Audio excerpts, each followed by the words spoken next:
तो बीच में आ रहा है। एक काम करते हैं, हम दोनों के बीच एक हड्डी चूर मुक्के का छोटा सा युद्ध रखते हैं। जो जीतेगा ये केसरी पौधा और कनकी दोनों को घर ले जाएगा। चलेगा? नरसिंह ने एक डरावनी मुस्कान के साथ राम से कहा। आप कनकी को हाथ भी नहीं लगाएंगे? ये कहता हुआ राम एक हड्डी चूर मुक्का नरसिंह को मारने गया। तब नरसिंह ने सामने से एक करारा मुक्का मारा। आ! कहते हुए राम गिरा। हालांकि वो तुरंत ही उठ खड़ा हुआ और फिर से नरसिंह पर वार करने ही वाला था जब अचानक ही एक लड़की की कड़क आवाज आई। बस करो दोनों, बहुत हो गया।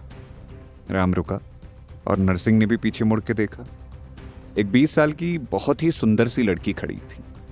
उसे देखकर सब जैसे एकाएक सुधर गए हों वैसे सीधे हो गए और नरसिंह से लेके कनकी सबने हाथ जोड़ के उसे ग्रीट किया। पल्लवी। पल्लवी ने ऊपर से नीचे तक लाल कपड़े पहने हुए थे और वो वहां मौजूद योद्धाओं में सबसे ज्यादा शक्तिशाली दिख रही थी। उसके लंबे बाल चोटी में बंधे हुए थे जो उसके घुटनों तक पहुंच रहे थे। लेकिन सबसे अद्भुत थी उसकी पानीदार आंखें, जिसके अंदर की आग एक खास अनुभूति देती थी।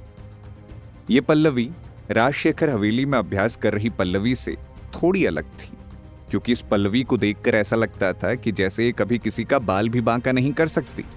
फिर भी नरसिंह भी उसके सामने अपनी आंखें झुकाए ही रखता था। उसका दूसरा कारण भी था। पल्लवी कम उम्र में ही पायट युद्ध कला की महान योद्धा बन चुकी थी। राम ने सुना था कि 6 महीने पहले ही उसने पायट युद्ध कला की 8वीं परत हासिल कर ली थी। पल्लवी आज भी दिन के 22 घंटे पायट का अभ्यास करती थी। अब तक न जाने कितना आगे बढ़ गई होगी। राम ये नहीं जानता था कि उनके दादा भास्कर पल्लवी को उसी के खिलाफ लड़ने के लिए तैयार कर रहे थे। एक ही परिवार के 2 बेटे एक दूसरे के सामने अपराजित शक्ति से लड़ेंगे? भूल गए, खून खून होता है। पल्लवी ने नरसिंह और राम दोनों को डांट लगाते हुए कहा। राम नतमस्तक हो गया। उसने सोचा कि कितनी अच्छी और सच्ची है पल्लवी। उसके और राम के पिता कृष्णन के विचार भी कितने मिलते थे। पल्लवी ने अचानक ही राम का सर प्यार से सहलाया और राम को कहा, देखा मैंने कि तुमने 4थी परत हासिल कर ली है। मुझे तुम पर बहुत ही गर्व है राम। राम ने भावुक होकर अपनी बड़ी बहन पल्लवी की ओर देखा। पल्लवी ने नरसिंह और उदयन पर एक गुस्सैल नजर डालते हुए राम को कहा कि ये दोनों तो जोश में होश खो बैठते हैं, लेकिन तुम तो होशियार हो राम, अपनी शक्तियां ऐसे मत गवाओ। इसका जवाब नरसिंह ने एक स्माइल देते हुए कहा, अरे हम दोनों तो बस मजाक में हाथापाई कर रहे थे। पल्लवी को ये बिल्कुल अच्छा नहीं लगा। अपना गुस्सा कंट्रोल कर रही हो वैसे पल्लवी बोली, पायट हाथापाई करने के लिए कोई खेल नहीं। पायट एक कला है और कला की इज्जत बरकरार रहनी चाहिए। 8वीं परत हासिल कर चुके हो नरसिंह, लेकिन इतना भी नहीं जानते? नरसिंह चुप हो गया। पल्लवी वापस जाने के लिए मुड़ी और पीछे देखे बिना ही एक वार्निंग दे दी। अपनी शक्तियां आजमानी है तो 5.5 महीनों बाद राजशेखर परिवार की महान प्रतियोगिता में आजमाना, यूं खेल खेल में नहीं। इसके बाद पल्लवी ने कनकी को एक मुस्कान दी और उसके हाथ की ओर देखते हुए बोली, और हाँ, ये चमत्कारिक केसरी पौधे पर सिर्फ और सिर्फ कनकी का हक है। नरसिंह और उदयन, चलो मेरे साथ। कनकी को स्माइल देकर पल्लवी वहां से चल दी। राम ने आसमान में सूरज की ओर देखा तो बहुत समय बर्बाद हो गया था। उसने कनकी का हाथ पकड़ा और वहां से बिट्टू और कनकी को लेकर निकलने गया। तभी नरसिंह ने धीरे से उन दोनों को कहा, कर ले अभ्यास, पर पल्लवी भी जानती है कि महान प्रतियोगिता में तुझे मैं जीतने नहीं दूंगा। राम ने सुना, लेकिन उसने अपना गुस्सा कंट्रोल किया। नरसिंह ने कनकी की ओर देखा और कहा, और प्रतियोगिता जीतने के बाद मैं सीधा दादाजी से कनकी का हाथ मांगूंगा। मुझे मना नहीं कर पाएंगे, तैयार रहना मेरी दुल्हन। इतना कहकर नरसिंह और उदयन वहां से चले गए। कनकी को जैसे सांप ने काट लिया वैसे डर की वजह से वो सफेद पड़ गई। बिट्टू भी कनकी को देखकर चिंता में आ गया। राम ने उसे प्यार से घर चलने को कहा, लेकिन कनकी वहीं खड़ी रोने लगी। राम के पूछने पर कनकी ने उसको सब सच बताया। वो नरसिंह से नफरत करती थी और उससे शादी नहीं करना चाहती थी। अगर नरसिंह सच में प्रतियोगिता में जीत गया तो वो दादाजी से बेशक कनकी का हाथ मांगेगा। कनकी जानती थी कि राम, बिट्टू और उनके माता पिता हेमा और कृष्णन को छोड़कर और कोई कनकी को राजशेखर परिवार का सदस्य नहीं मानता था। इसलिए भास्कर राजशेखर यानी कि उसके दादाजी भी नरसिंह की कनकी से शादी के प्रस्ताव को मना नहीं करेंगे। और अगर मैंने शादी करने से मना कर दिया राम भैया, तो फिर से अप्पा और दादाजी के बीच नई जंग छिड़ जाएगी। मेरी वजह से इस परिवार में और दरार पड़ जाएगी, मैं ये नहीं चाहती। कनकी रोते हुए नीचे बैठ गई। राम अपने घुटनों के बल पर बैठा और कनकी की आंखों में आंखें डाली। राम ने उसको दिलासा दिया कि वो इतनी मेहनत करेगा कि नरसिंह को प्रतियोगिता में जीतने नहीं देगा, लेकिन कनकी का स्टेट ऑफ माइंड कुछ और ही था। उसे बहुत ही डर लग रहा था। राम ने कनकी के सर पर हाथ रखकर वचन दिया, मैं तुझे वचन देता हूं कि तेरी शादी उस हैवान से नहीं होने दूंगा, फिर चाहे वो करने में मेरी जान ही क्यों न चली जाए। कनकी की आंखों में सुनकर आंसू आ गए। राम ने उसके आंसू पोंछे और उसका हाथ पकड़कर खड़ा किया और घर की तरफ चल दिया। रात को जब कृष्णन, हेमा और कनकी सो गए, तब राम ने अपनी जेब से वो हरा पारदर्शी पत्थर हरी निकाला। राम अपने हरी से बात करने लगा। उसके दिमाग में बार बार नरसिंह की वही धमकी आ रही थी। हरी को राम ने सब कुछ बताया, कनकी को दिया हुआ वचन भी। तभी अचानक ही उसे कनकी के कमरे से एक आवाज आई, राम राम। आवाज दबी हुई थी, मानो कोई कनकी का गला दबा रहा हो। लपक के राम कनकी के कमरे की ओर भागा। कहीं नरसिंह उसके कमरे में तो नहीं पहुंच गया उसे परेशान करने। लेकिन जैसे ही राम कनकी के कमरे में पहुंचा, उसके पैरों तले जमीन खिसक गई, क्योंकि उसके सामने कनकी के अलावा और कोई नहीं था। और कनकी की हालत देखकर राम के होश उड़ गए। कनकी जमीन पर गिरी हुई थी और कांप रही थी। उसके मुंह से भाप निकल रही थी और उसके शरीर पर एक बर्फीली परत जम रही थी।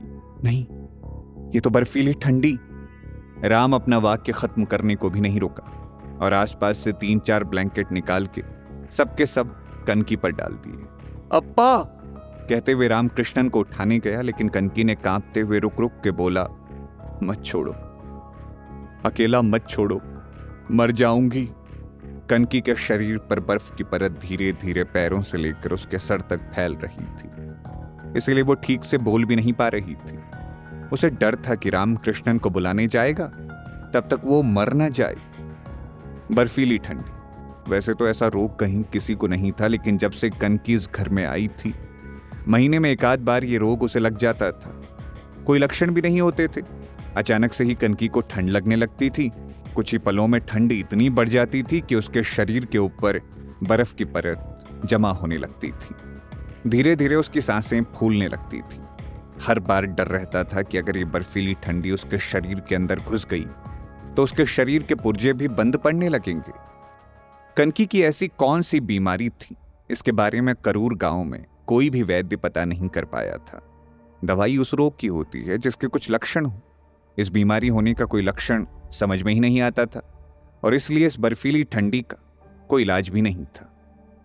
जब भी कनकी को ठंड लगती थी, तब राम, हेमा या कृष्णन उसे ब्लैंकेट ओढ़ा देते थे और तुरंत ही चूल्हे में से लकड़ियां लाकर उसके कमरे में ही आग जलाते थे। लेकिन आज तो कनकी राम को अपने से दूर जाने ही नहीं दे रही थी, तो राम चूल्हे की लकड़ियां भी कैसे लाए?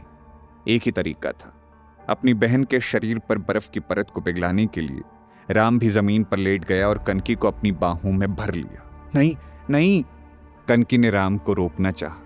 उसे डर था कि उसकी बर्फीली ठंडी राम को भी ना लग जाए। लेकिन राम के दिमाग में एक ही बात थी। राम दिन रात पायट का अभ्यास करता था, इसलिए उसका शरीर काफी गर्म रहता था। क्या पता शायद उसके शरीर की आग ही उसकी बहन को ठीक कर पाए। आखिर आग के सामने बर्फ टिक सकती है क्या? राम कितना गलत था, क्योंकि थोड़े ही पलों में राम ने महसूस किया कि उसकी बाहें जो कनकी के इर्द गिर्द थी, उसमें एक अजीब सी चुभन होने लगी। और फिर उसे एहसास हुआ कि आग बर्फ को नहीं पिघला रही। इनफैक्ट कनकी के शरीर पर बर्फ राम के शरीर की आग को ठंडा कर रही थी। ये कैसे हो सकता था?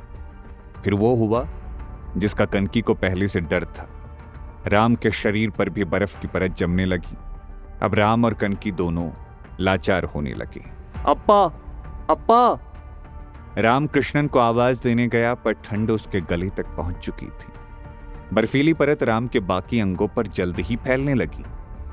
अब दोनों सच में ही अपनी आखिरी सांसें ले रहे हों, उस तरह स्ट्रगल कर रही थी।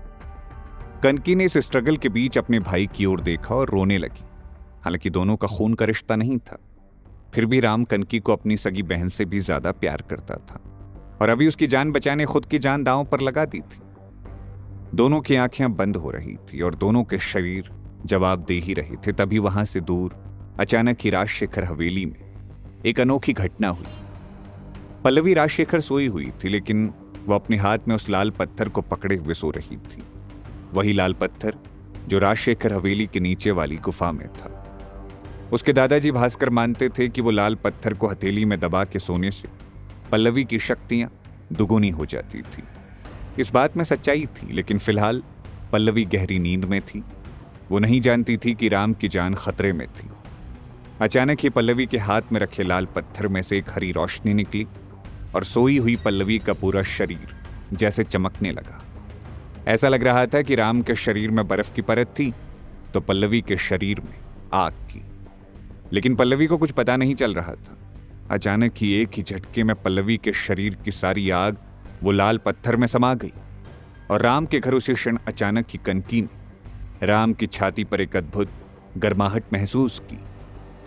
राम को भी समझ नहीं आया कि क्या हुआ, पर अचानक ही उसकी छाती के बीच में किसी ने आग जला दी हो वैसी अनुभूति हुई और वो गर्माहट राम और कनकी दोनों के शरीर पर फैल गई। देखते ही देखते उसे गर्माहट की वजह से दोनों के शरीर पर जमी बर्फ की परत पिघलने लगी। जैसे ही बर्फ की परत पिघलने लगी, राम और कनकी दोनों को धीरे धीरे होश आता गया।